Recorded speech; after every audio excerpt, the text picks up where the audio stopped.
we complain a lot like ancient Israel, or wait patiently upon the Lord? Do we give God glory or ourselves? Do we change when God reveals something new, or stick with old ways? Let's look at Numbers 20. Did Israel complain again? What was their belly aching about this time? In the first month of the year, the whole community of Israel arrived in the wilderness of Zin and camped at Kadesh. While they were there, Miriam died and was buried. There was no water for the people to drink at that place, so they rebelled against Moses and Aaron. The people blamed Moses and said, "If only we'd died in the Lord's presence with our brothers. Why have you brought the congregation of the Lord's people into this wilderness to die, along with all our livestock?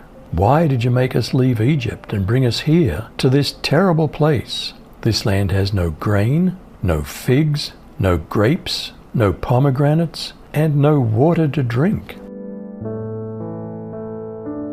Was God merciful despite their rebellion? What did God instruct Moses to do? Moses and Aaron went from the presence of the assembly to the door of the tent of meeting and fell on their faces. Yahweh's glory appeared to them. Yahweh spoke to Moses, saying, "Take the rod and assemble the congregation, you and Aaron your brother, and speak to the rock before their eyes, that it pour out its water. You shall bring water to them out of the rock, so you shall give the congregation and their livestock drink." Did Moses follow new understanding, or stay with the old by striking the rock instead of speaking to it as God had instructed? Did he give credit for the miracle to God or himself?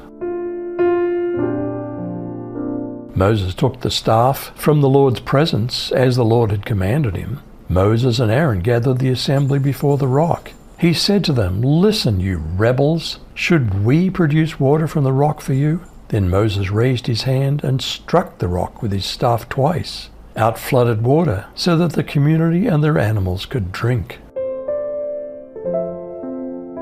What was Moses' punishment for taking credit instead of giving glory to God? But the Lord said to Moses and Aaron, "Because you refused to believe in my power, these people didn't respect me, and so you'll not be the ones to lead them into the land I've promised." The Israelites had complained against the Lord, and he had shown them his holy power by giving them water to drink. So they named the place Meribah, which means complaining. Did Moses ask Edom for safe transit through their land? Moses sent messengers from Kadesh to the king of Edom. "Thus says your brother Israel, you know all the hardship that we've met, how our fathers went down to Egypt, and we lived in Egypt for a long time. And the Egyptians dealt harshly with us and our fathers. And when we cried to the Lord, he heard our voice, and sent an angel and brought us out of Egypt. And here we are in Kadesh, a city on the edge of your territory. Please let us pass through your land.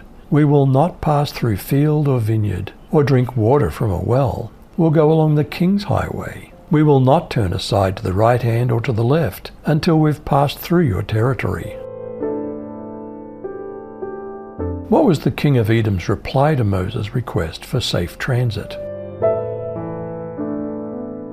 But Edom answered him, "You must not travel through our land, or we'll come out and confront you with the sword."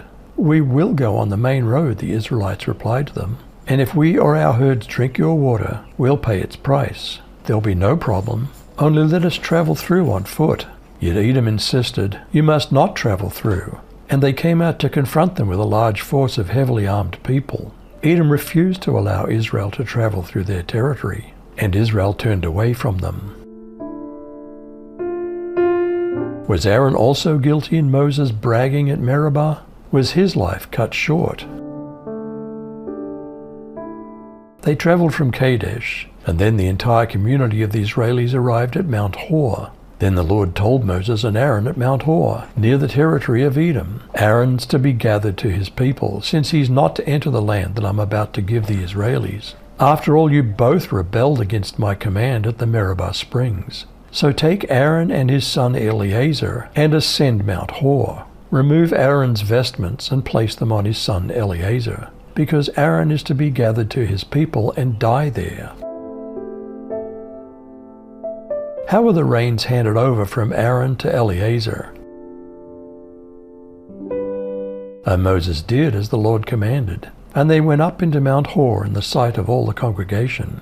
And Moses stripped Aaron of his garments, and put them on Eleazar his son. And Aaron died there in the top of the mount.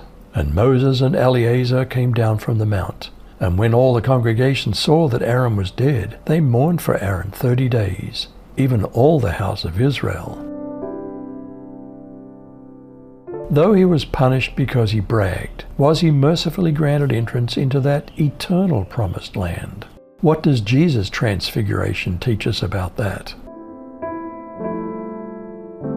And he was transfigured before them, and his face shone like the sun, and his garments became as white as light. And behold, Moses and Elijah appeared to them, talking with him.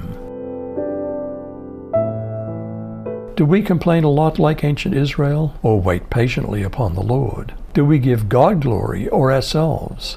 Do we change when God reveals something new, or stick with the old ways? You decide.